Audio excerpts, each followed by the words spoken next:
Welcome back to yet another episode of In the Den. I'm AG. I'm going to be your host today, and I thought we could start off this episode talking with some news going around the NFL. We have the NFL's first big off-season trade. Deebo Samuel is off to Washington. 49ers decided to trade Deebo Samuel to the Washington Commanders for just a 5th-round pick. The details in the trade include the 5th-round pick to the Niners in order for Commanders to eat up, I guess, the rest of his salary, Deebo's salary. So I view this technically as a win-win trade because I've seen a lot of people talking about this trade recently and saying that the Niners got robbed. It was a cheap trade for the Commanders.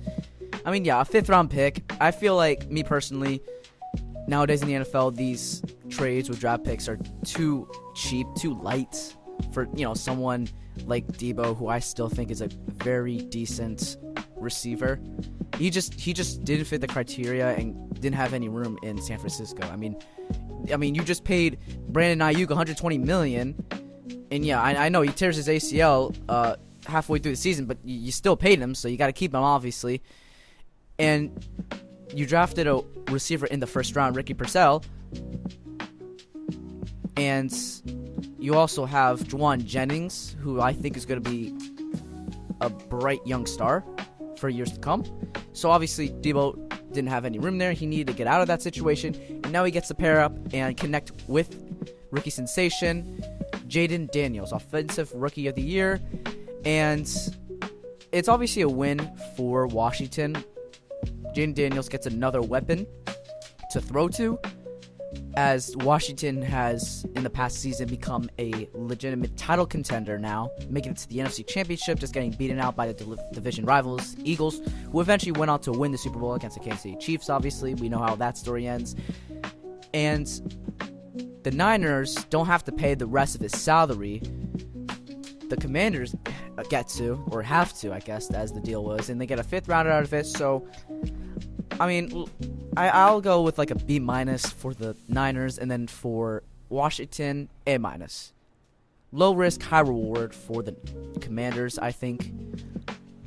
So we got that out of the way, and we'll see what the rest of the offseason, how that will pan out. Trade rumors and cuttings and stuff like that in the NFL. Also, Devontae Adams is expected to get traded by the Jets, and they can't find a trade partner for him. They will cut him or release him. So, because he's pretty much unhappy there ever since they decided that they're letting go of Aaron Rodgers.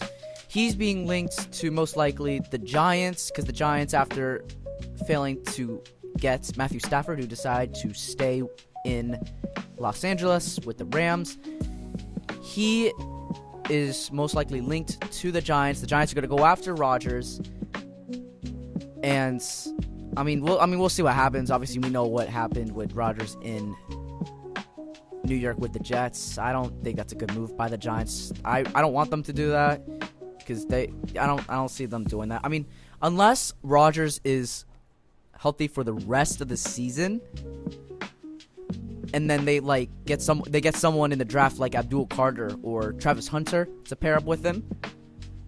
Because obviously Travis Hunter, you can put him at receiver, and then Rodgers, if he's healthy, can throw the ball to him and Malik Neighbors. Obviously, they'll get weapons obviously in the offseason, but we'll see how this all pans out. He's also being linked to other teams such as the Colts and the Raiders. Like the Raiders and the Giants were also linked to Matthew Stafford before he restructured his contract to stay with the Rams. And speaking of Rams, Cooper Kupp is being linked with a move away out of Los Angeles with, most likely, I've been seeing the Cowboys. The Cowboys have decided they would love to trade for him if the asking price for him was brought down lower. So you can pair up with CeeDee Lamb as a wide receiver 2. I think that would be a good connection for the two of them, with Dak throwing both of them the ball. And we'll just see how that pans out.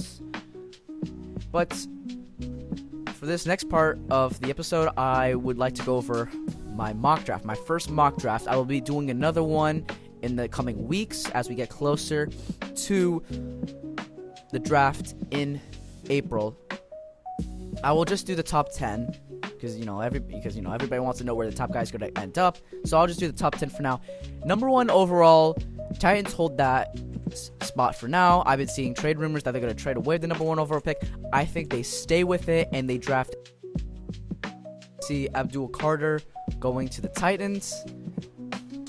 And even though he's only had 1 season as an edge rusher, he's made a more dynamic effect to be heard of, to be named, for the Titans to grab him at number 1 overall. I think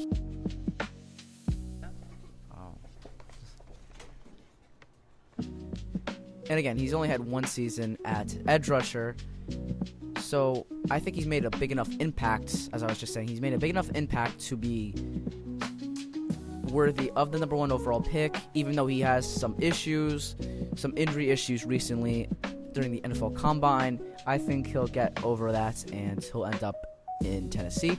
At number 2, currently holds the current number 2 overall draft pick belongs to the Cleveland Browns, and I believe they will finally get the QB of the future in Cam Ward, because even though he's not the best quarterback that you've ever seen, he would probably be like the 6th, 7th best quarterback in like last year's draft, which was rich in quarterbacks.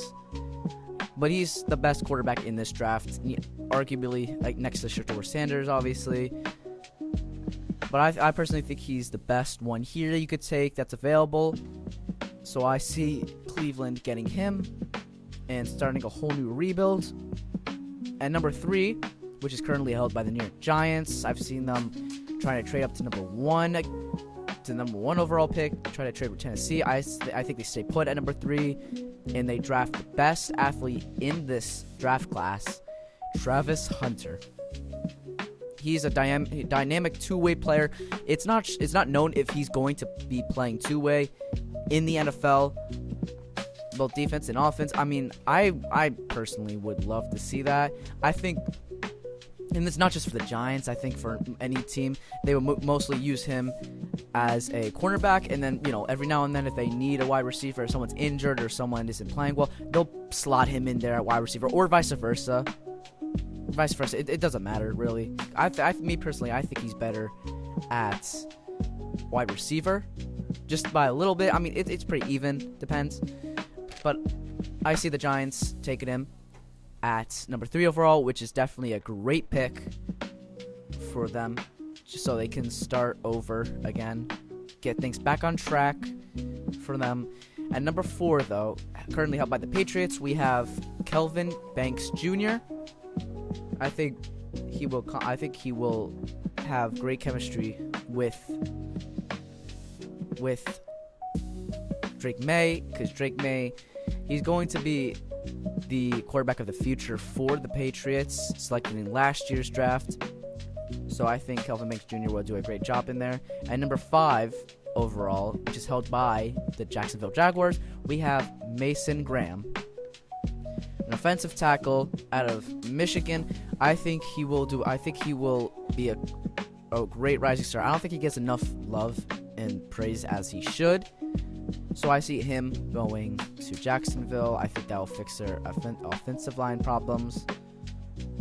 Number 6, I got Shedeur Sanders going to Las Vegas to fix their quarterback woes with Shedeur Sanders, who's been phenomenal for Colorado, throwing for over 2,000 yards, 20-plus touchdowns in Colorado. So he's arguably the best quarterback in this draft next to Cam Ward. And I think he would do well throwing the ball to Brock Bowers, who's a young tight end. He's obviously, he was the best tight end last year. And whoever else they get, I mean, they don't have a lot of receivers ever since Devontae left for New York. I mean, they'll probably fix that issue in free agency. I mean, we'll see though. Either way, Shedeur is definitely going to be a big plus for this offense. Big upgrade. At number 7, the Jets pick. Like I said earlier, the Jets are most likely to either trade or cut Devontae. So I think that they will replace him from Arizona. They will replace him with Tatario McMillan, again from Arizona, and I think that's a great pick for the Jets. Because if they do end up cutting Devontae or trading him or whatever, I think that's the move they should make. I mean, obviously they can make other moves too. I mean, they could go with Jader Barron if DJ Reed leaves, because it's most likely he is going to leave in free agency. But we'll see. I think that's a good pick for them. At number 8, I do have Barron going at number 8. I think he will be an okay pick. He'll be an okay pick in the NFL, an okay cornerback. I don't know, nothing special. I think he's a little too hyped to be in the top 10, but we'll see what happens.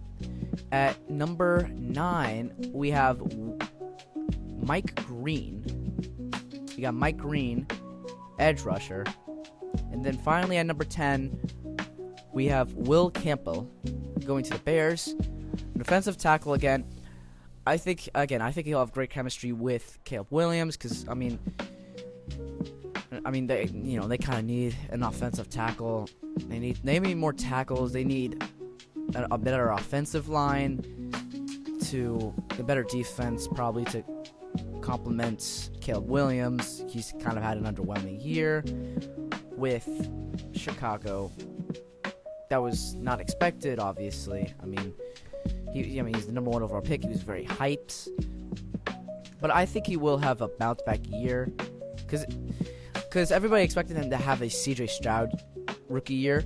I didn't think he was going to have that good of a year from the start before he was even drafted. And I remember the draft. Again, I remember the draft. I didn't think he was going to be that good of a quarterback that everybody was hyping him for. Obviously, he's going to be a great quarterback in the NFL. I just didn't think he was going to be a CJ Stroud or Jaden Daniels rookie year level of play. I think it'll take him a few years. Maybe not even next season. He'll definitely improve in his sophomore year. In his junior year, I think that's when he'll break through his ceiling, after he gets used to this offense. He likes the players there. Obviously he has Ben Johnson now. He has Ben Johnson at offensive coordinator. Head coach. At head coach from the Detroit Lions. So I think he will do well with Johnson there leading the way. I mean, reports say he likes throwing the ball to Keenan Allen, Rome Odunze, who they also got in the draft at number 9 last year. So, we'll see. We'll see what happens. We'll see what happens in Chicago. I think it will only be a matter of time before they get back into the playoff picture. So, thank you guys so much for listening, though, and I'll see you guys in the next episode. Peace out.